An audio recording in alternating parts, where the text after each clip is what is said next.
Hello students, welcome to RT academy. और मैं आपका बायोलॉजी टीचर नागेंद्र साहू।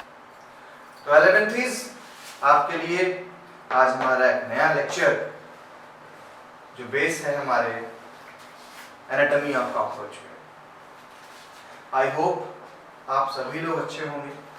हमारे वीडियोस को लाइक करें, बढ़िया सा देखें, सीखें, समझें, जिससे हमारे व्यूअर्स बढ़ें और हम मोटिवेट होकर के आपके लिए नए नए लेक्चर्स देते हैं। तो स्टूडेंट्स, आज जो हमारा चैप्टर है वो चैप्टर हमारा है एनाटॉमी ऑफ कॉकरोच में। ये हमारा टॉपिक है भाई। जो हमारा चैप्टर था वो स्ट्रक्चर ऑर्गेनाइजेशन एनिमल्स था, जहाँ पर हमने टिश्यूज के बारे में सबसे पहले स्टडी किया। टिश्यूज से जब हम निपटे, टिश्यू से जब हम उभरे, तो हम थोड़ा आगे पहुंचे और पहुंचे हम अपने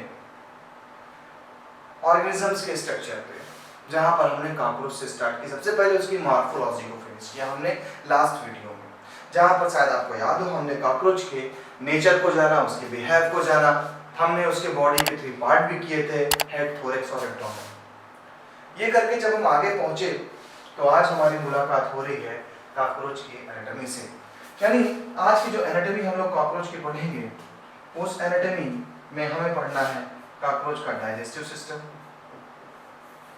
कॉकरोच का डाइजेस्टिव सिस्टम, उसका सर्कुलेटरी सिस्टम,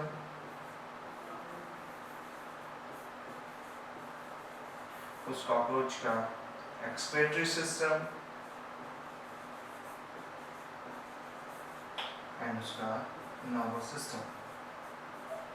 आज के लेक्चर में यही तक रखेंगे, जबकि नेक्स्ट लेक्चर हमारा बेस्ड होगा रिप्रोडक्टिव सिस्टम ऑफ कॉकरोच। हालांकि मैंने उसको जिक्र इसलिए रखा क्योंकि टॉपिक काफी बड़ा हो जाएगा और आपके वीडियो की जो टाइम ड्यूरेशन है वो काफी बढ़ जाएगी, आपको देखने में प्रॉब्लम होगी, डाटा भी खत्म होता है, तो ये चीज़ों का ध्यान रखना पड़ता है। तो आज का जो हम लेक्चर अपना ले चलेंगे वो लेक्चर बेस्ड होगा हमारे डाइजेस्टिव सिस्टम पे, कॉकरोच का डाइजेस्टिव सिस्टम, कॉकरोच का सर्कुलेटरी सिस्टम, कॉकरोच का एक्सक्रीटरी सिस्टम एंड कॉकरोच का नर्वस सिस्टम। इस सिस्टम पे हम बात करेंगे।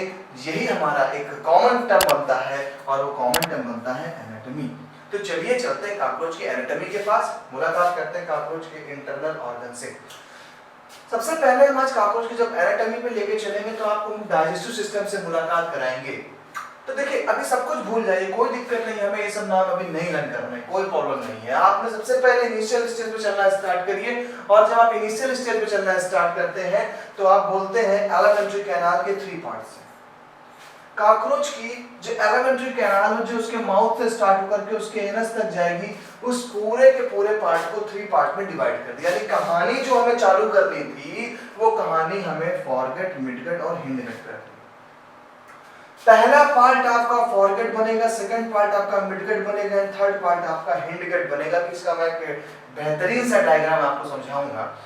तो आपने याद रखिए कि कॉकरोच की जो एलिमेंट्री कैनाल है, एलिमेंट्री कैनाल होती क्या है, हमारे भी माउथ से लेकर के एनस तक का जो भी पार्ट है, जो भी पूरा एक पाइप गया है, एक हॉलो पाइप गया है, वो पाइप आपका होता है एलिमेंट्री कैनाल। तो हमारी बॉडी में जो एलिमेंट्री कैनाल है वो तो 8 मीटर लॉन्ग है, लेकिन हमारे जो कॉकरोच भाई साहब हैं उनमें जो एलिमेंट्री कैनाल है वो कुछ सेंटीमीटर्स की होती है। क्लियर?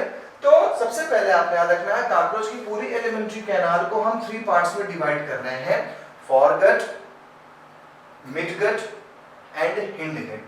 3 हमारे पार्ट हैं, फॉरगट, मिडगट, हिंडगट। चलिए समझते हैं इसको डायग्रामेटिकली। चलिए, एक बेहतरीन सेंसरी डायग्राम आपको दिया गया है, कॉकरोच की बॉडी से बाहर निकाला गया है ये सिस्टम आपको दिखाने के लिए।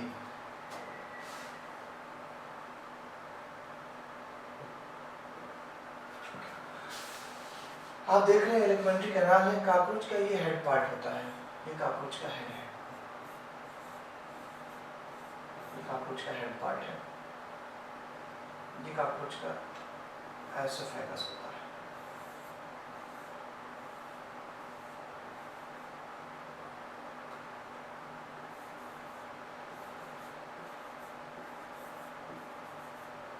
नीचे जाएंगे, ये आपको क्रॉप मिलता है,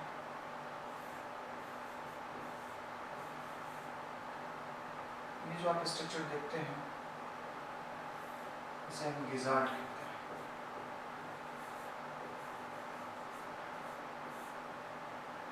जो देख रहे हैं फाइन स्ट्रक्चर,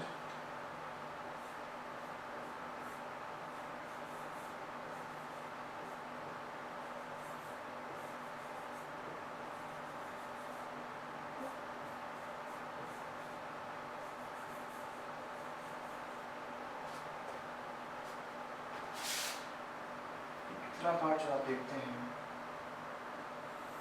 इतना पार्ट हमारा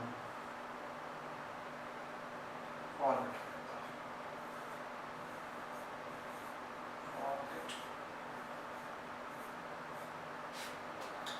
मैल्पिकियन ट्यूब्यूल के बाद आप ये जो देख रहे हैं पार्ट, ये इतना हमारा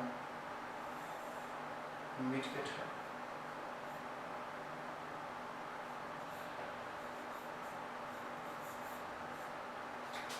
इस मिडगट को मेसेंट्रॉन भी कहते हैं। देखिए आप काफ़ी हेयर लाइक स्ट्रक्चर पाए जा रहे हैं, लगभग अप्रॉक्सीमेटली 108 ये स्ट्रक्चर पाए जाते हैं हेयर लाइक, इन्हें बोलते हैं हम लोग हेपेटिक सीकी।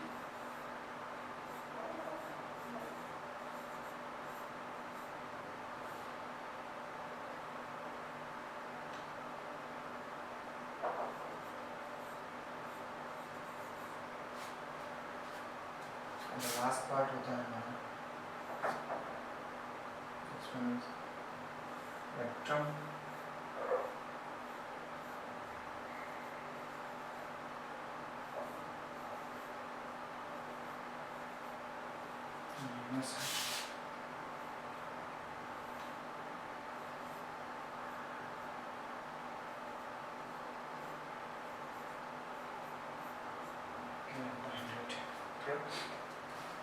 तो यहाँ पर ये आप जो स्ट्रक्चर देख रहे हैं ये कॉकरोच की एलिमेंट्री कैनाल है, जिसमें आपने 3 पार्ट्स किए थे, फॉरगट, मिडगट और हिंडगट। जहाँ पर फॉरगट वाला ये पहला पार्ट फॉरगट है, सेकंड पार्ट मिडगट, इसे हम मेसेंट्रॉन भी कह सकते हैं, and the last one is hindgut, ये आपका हिंडगट पार्ट। 3 पार्ट हमको मिलते हैं। यहाँ पर इंपॉर्टेंट क्वेश्चन बनते कहाँ से हैं, तो देखिए यहाँ पर जो पहला इंपॉर्टेंट क्वेश्चन बनेगा कि गिजार्ड का फंक्शन क्या है, क्रॉप का। मैं उस पर स्टार कर देता हूँ, आप इसको इंपॉर्टेंट समझे। क्रॉप और गिजार्ड पे भी, क्रॉप होती क्या चीज़ है, गिजार्ड क्या चीज़ है। तीसरा आपका मैल्पिकियन ट्यूब्यूल्स पे भी क्वेश्चन बनेगा कि मैल्पिकियन ट्यूब्यूल्स का फंक्शन क्या होता है। चलिए देखते हैं।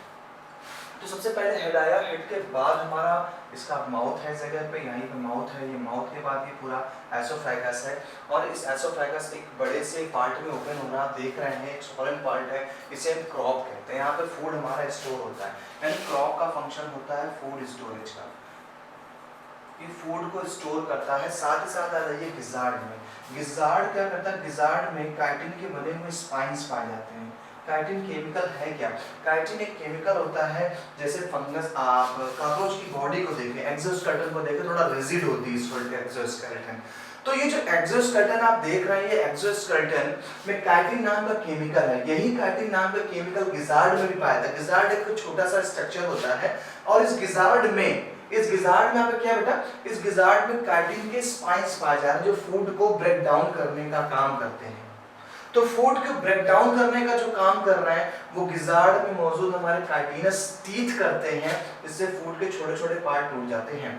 इसके बाद गिजार्ड के बाद आखिरी का जो पार्ट बचता है, गिजार्ड के बाद से स्टार्ट होता है हमारा फॉरगट, मिडगट वाला पार्ट। मिडगट में देखिए आप देख रहे हैं लगभग 7 से 8 मैल्पिकियन ट्यूब्यूल्स पाए जाते हैं, कुछ फिंगर लाइक प्रोजेक्शन है। क्वेश्चन यहाँ बहुत बनता है, मैल्पिकियन ट्यूब्यूल्स करता क्या है, एक तरीके का एक्सक्रीटरी ऑर्गन है, एक तरह का एक्सक्रीटरी ऑर्गन है आपका क्या, मैल्पिकियन ट्यूब्यूल्स एक्सक्रीटरी ऑर्गन है हमारा, एक्सक्रीशन में हेल्प करता है। इसके बाद मिडगट देखिए आपका स्टार्ट हो गई। इसके बाद और हिपैटिक सीकी, जो आप ये हेयर लाइक स्ट्रक्चर देख रहे हैं, हिपैटिक सीकी है। इन दोनों के बीच का जो एलिमेंट्री कैनाल का पार्ट आता है, उस पार्ट को हम मिडगट कहते हैं। क्या बोलेंगे, मिडगट पार्ट बोलते हैं इस बीच वाले पार्ट। क्लियर। देखिए सबसे पहले आपने स्टार्ट करना है फॉरगट, तो फॉरगट से जुड़ी हुई चीजों को बोलना चालू कर दीजिए कि भाई फॉरगट में हीसोफेगस है, क्रॉप है, गिजार्ड है। एसोफेगस तो नॉर्मल एक पाइप है, क्रॉप क्या है, क्रॉप का फंक्शन होता है फूड का स्टोर करना। गिजार्ड में क्या होते हैं, काइटिनियस स्पाइंस पाए जाते हैं, जो फूड का ब्रेक डाउन कर देते हैं। गिजार्ड के बाद जहां से हमारी मिडगट स्टार्ट होती है, उस जगह पे 7 से 8 फिंगर लाइक प्रोजेक्शन पाए जाते हैं। ये जो फिंगर लाइक प्रोजेक्शन है, इन प्रोजेक्शन को मैल्पिकियन ट्यूब्यूल्स कहते हैं। इन मैलपिजियन ट्यूब्यूल का फंक्शन होता है एक्सक्रीशन का। तो कभी भी आपसे पूछा सकता है कि कॉकरोच का एक्सक्रीटरी ऑर्गन क्या होता है, तो कॉकरोच का मेन जो एक्सक्रीटरी ऑर्गन होगा वो मैलपिजियन ट्यूब्यूल्स होते हैं, कॉकरोच के एक्सक्रीटरी ऑर्गन। इसके बाद हमारी मिडगट चालू हो जाती है। मिडगट के बाद देखिए आप देख रहे हैं हेयर लाइक स्ट्रक्चर निकले, इसको बोलते हैं हिपैटिक सीकी। ये हमारा हिपैटिक सीकी होता है, ये जो हेयर लाइक प्रोडक्शन आप देख रहे हैं ये हमारा हिपैटिक सीकी है। हिपैटिक सीकी के बाद इसका काम कुछ डाइजेस्टिव एंजाइम से रिलेटेड होता है। इसके बाद चालू होता है आपका हिंडगट और खत्म होता है एनस पे। रेक्टम वो जगह होता है जहां पर हम इस कॉकरोच का अनडाइजेस्टेड फूड मटेरियल स्टोर किया जाता है।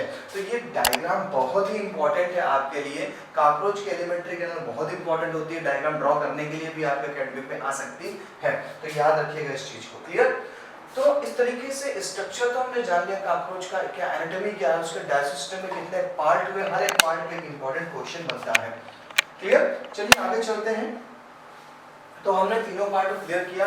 फॉरगेट पे पहुंचे तो फॉरगेट पे हमारी मुलाकात हुई एसोफेगस से, क्रॉप से, गिजार्ड से। ऐसे याद रखिएगा, एसोफेगस वाला पार्ट आपने किया, क्रॉप वाला पार्ट आपने किया और लास्ट में क्या किया, गिजार्ड पे भी आप पहुंचे थे।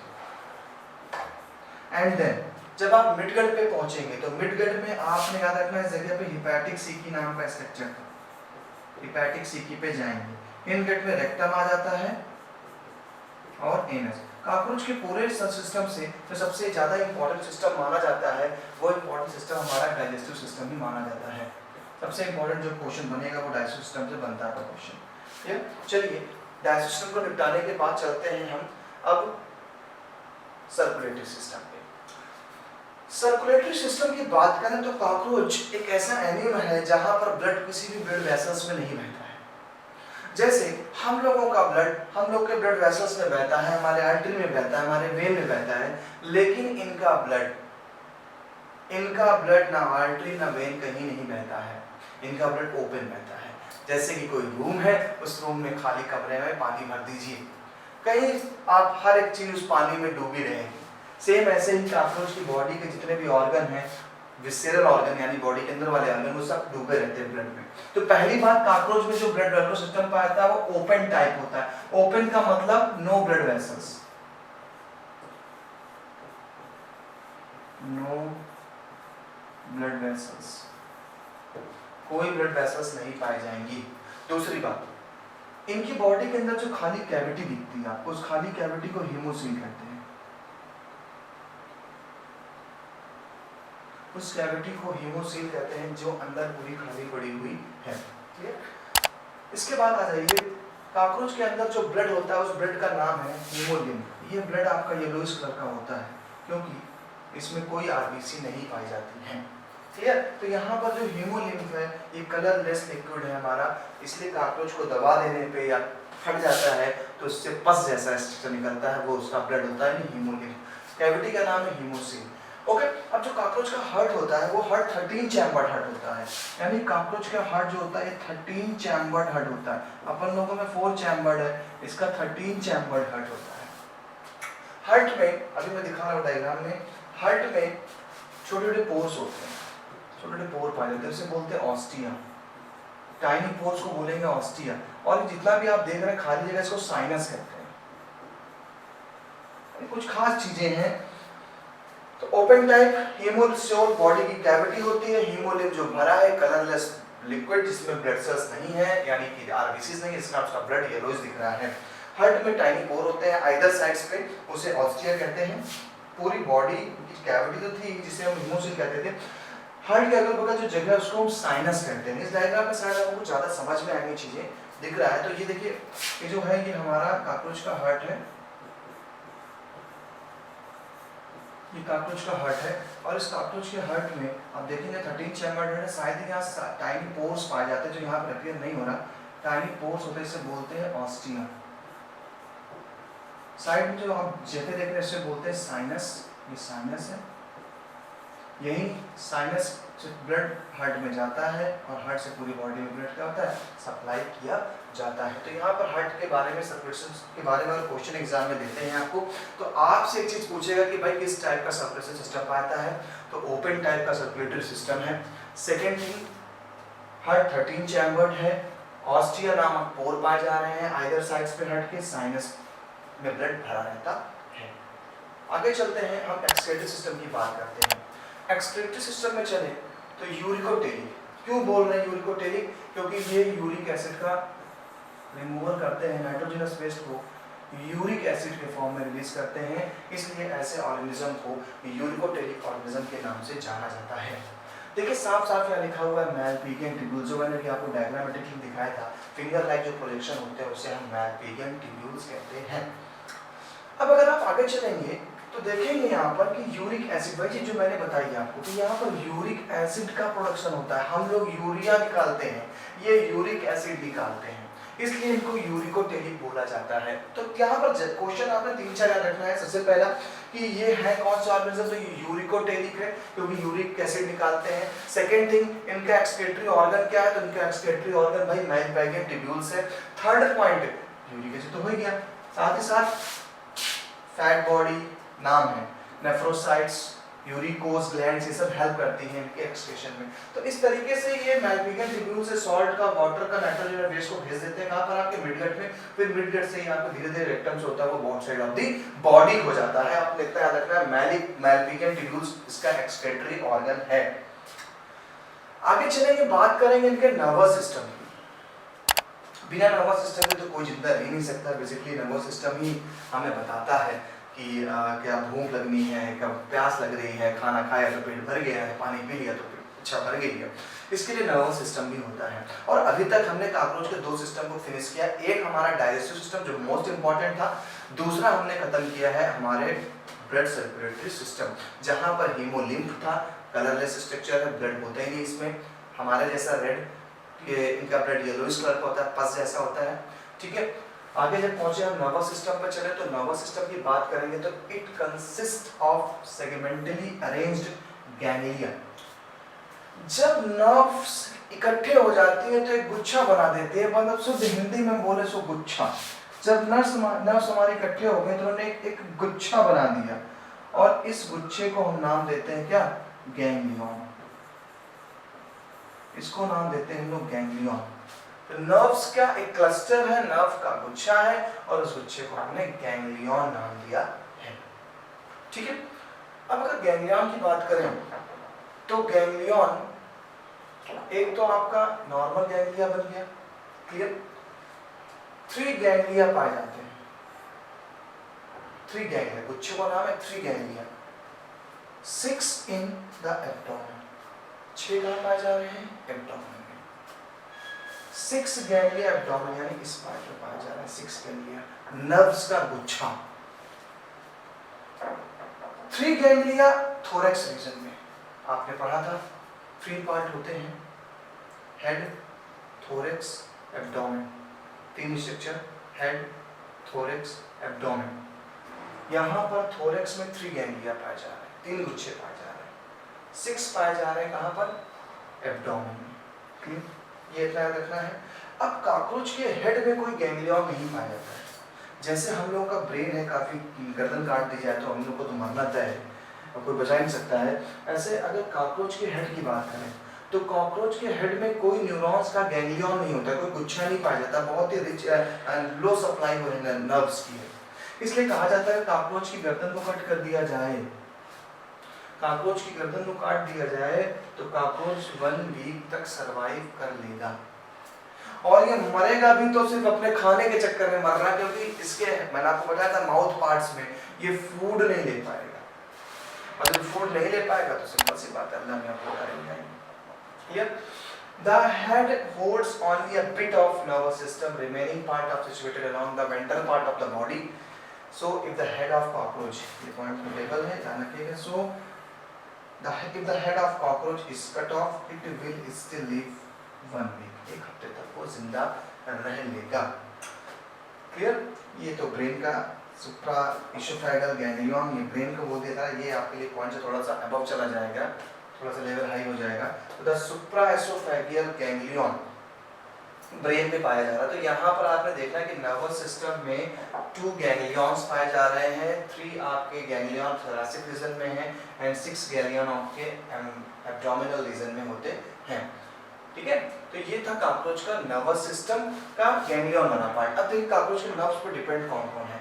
कॉकरोच के नर्व्स पर डिपेंड है हमारा ये sense organ. First is antenna, second eyes, third maxillary palps, labial palps and anal cerci. ये एंटीना वही जो कल मैंने बताया था कि टेम्परेचर को मेंटेन करने के लिए हमारे एंटीनास होते हैं।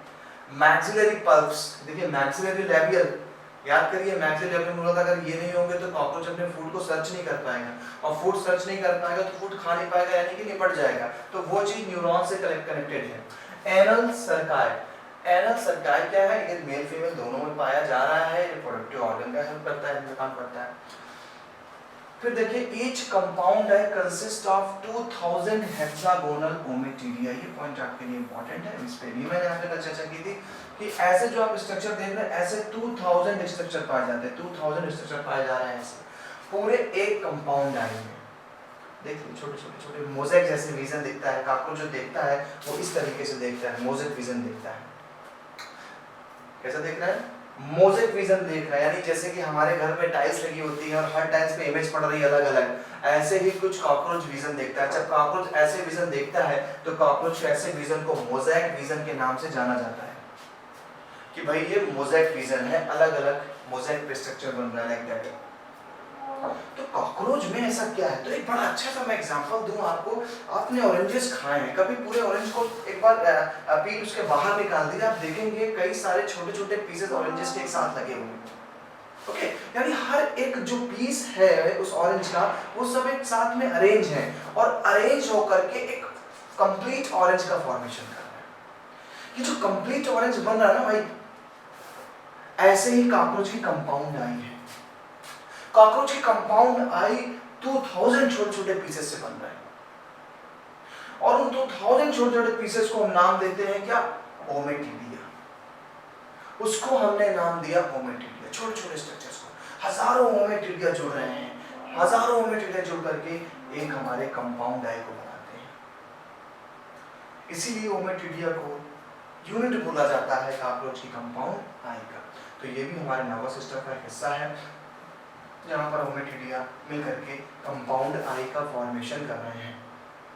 ओके, तो इस तरीके से कॉकरोच की हमने नर्वस सिस्टम को जाना, और कॉकरोच का आखिरी पार्ट बचता है वो है रिप्रोडक्टिव सिस्टम। तो कॉकरोच के हमने जो आज सिस्टम को डिस्कस किया, उस सिस्टम में हमारा था पहला हमारा सिस्टम था एलिमेंट्री कैनाल यानी डाइजेस्टिव सिस्टम, जहां पर हमने 3 पार्ट किए थे, फॉरगट, मिडगट, हिंडगट। सेकंड हमारा सिस्टम था, और वो सिस्टम था हमारा सर्कुलेटरी सिस्टम, जहां पर हर टाइम 13 चैम्बर्ड होता था, हीमोलिम्फ भरा रहता था, हीमोसील बॉडी कैविटी रहती थी। एंड उसके बाद हम पहुंचे हम कहां पर, आपके नर्वस सिस्टम पे। अब नर्वस सिस्टम के बाद फिर निपटा देते हैं हम लोग क्या, अपना एक, और मेरी तरफ से जो मैं ऐड करना चाहता हूँ उस पर, मैं इस पर ऐड करता हूँ अपना रेस्पिरेटरी सिस्टम।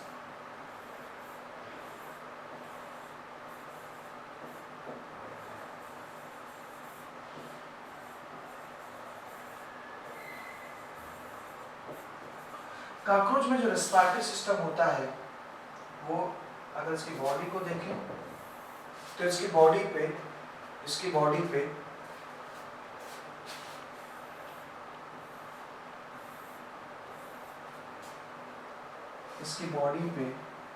टाइनी पोर्स होते हैं।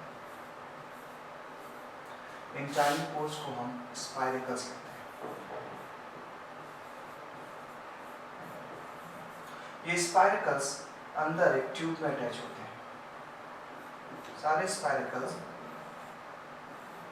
अंदर एक ट्यूब में अटैच होते हैं।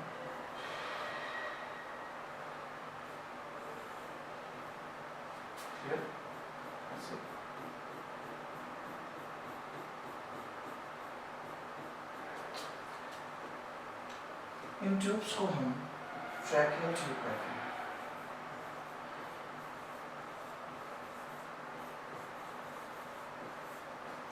ये हमारी ट्रैकियल ट्यूब्स होती हैं, ये स्पाइरकल्स है जिनसे एयर अंदर जाएगी। इस जगह से एयर अंदर जाएगी, यानी एयर करंट अंदर जाएगा और बॉडी के अंदर ट्रैकियल ट्यूब में फैल जाता है। ट्रैकियल ट्यूब में चीज़ें हायर कंसंट्रेशन से लोअर कंसंट्रेशन की ओर मूव करते हुए पूरे बॉडी पे चीजें फैल जाती हैं, पूरे बॉडी पे फैल जाती है। इस तरीके से कॉकरोच हमारे रेस्पिरेशन को अंजाम देता है। इसीलिए कॉकरोच की गर्दन से कोई मतलब नहीं, अगर उसकी बॉडी एयर में है तो वो सांस लेता रहे, गर्दन उड़ा दीजिए, क्योंकि डिफ्यूजन के थ्रू स्पाइरकल से कंटिन्यूअसली एयर हमारी अंदर पहुंचती रहेगी और कॉकरोच आराम से सांस लेता रहेगा। तो यहाँ पर आपने याद रखना है कि कॉकरोच की बॉडी में स्पाइरकल्स पाए जाते हैं, उसके एब्डोमेन पे टाइनी पोर्स पाए जाते हैं। ये टाइनी पोर्स अंदर जाकर के ट्रैकियल ट्यूब में, ऐसे अपन लोगों में ट्रैकिया होता है, ऐसे यहाँ पे ट्रैकियल ट्यूब्स होता है, इस ट्रैकियल ट्यूब में जाकर के एयर पहुँचती है और उस ट्रैकियल ट्यूब से एयर पूरी बॉडी पे पहुँच जाती है, उसके हीमोलिम्फ में मिल जाती है, हीमोलिम्फ से सर्कुलेशन के थ्रू पूरे बॉडी में पहुँच जाती है। इस तरीके से कॉकरोच हमारा रेस्पिरेशन करता है। ठीक है, अब अगर बात करते हैं हम रेस्पिरेशन की, तो यहाँ पर हमारा ये भी टॉपिक खत्म हुआ फ्रेंड्स। हमने आज जिन जिन सिस्टम को जाना, जिसमें सबसे पहला सिस्टम था हमारा डाइजेस्टिव सिस्टम, सेकंड था हमारा सर्कुलेटरी सिस्टम, थर्ड हमारा नर्वस सिस्टम एंड फोर्थ हमारा क्या था, रेस्पिरेटरी सिस्टम था। अब इन सिस्टम को फिनिश करने के बाद हमारा एक सिस्टम और बचता है जो कॉकरोच के लिए बहुत जरूरी है, और वो है उसका बेचारे का रिप्रोडक्टिव सिस्टम। क्लियर? तो अब हम बात करेंगे रिप्रोडक्टिव सिस्टम की अपने नेक्स्ट लेक्चर में। ओके, तो तब तक के लिए बाय बाय, लेकिन वीडियोस को लाइक शेयर सब्सक्राइब जरूर करें। Okay, bye bye.